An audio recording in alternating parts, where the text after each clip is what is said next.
Huwag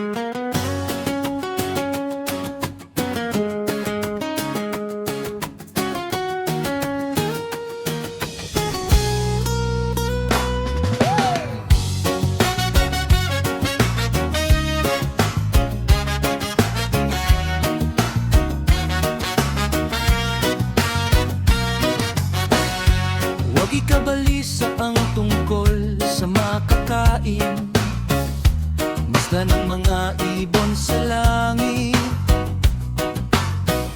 Sila'y hindi nagtatanim, ngunit pinakakain ng Diyos. Mas mahalaga pa tayo sa ibon. Huwag ikabalisa ang tungkol sa pananamit, masdan ng mga damo sa kaparangan.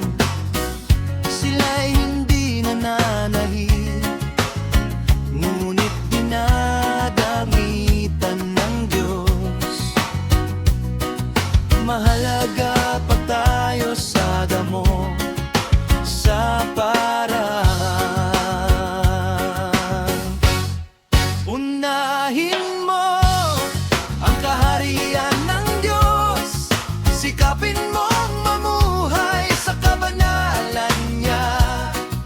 Lahat ng bagay na ating kailangan, ibibigay ng Diyos ang kasaganan.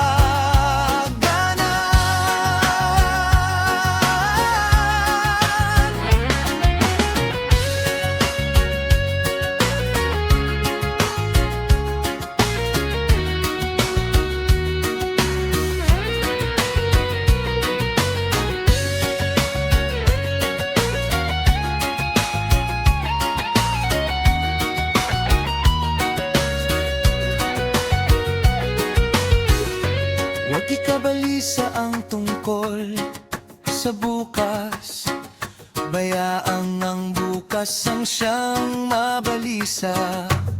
Walang maidadagdag sa ating buhay, walang maitutulong ang pagkabalisa.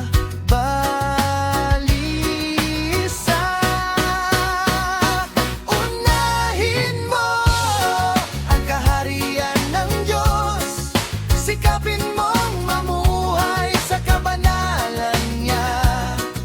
Lahat ng bagay na ating kailangan, ibibigay ng Diyos ang kasaganan.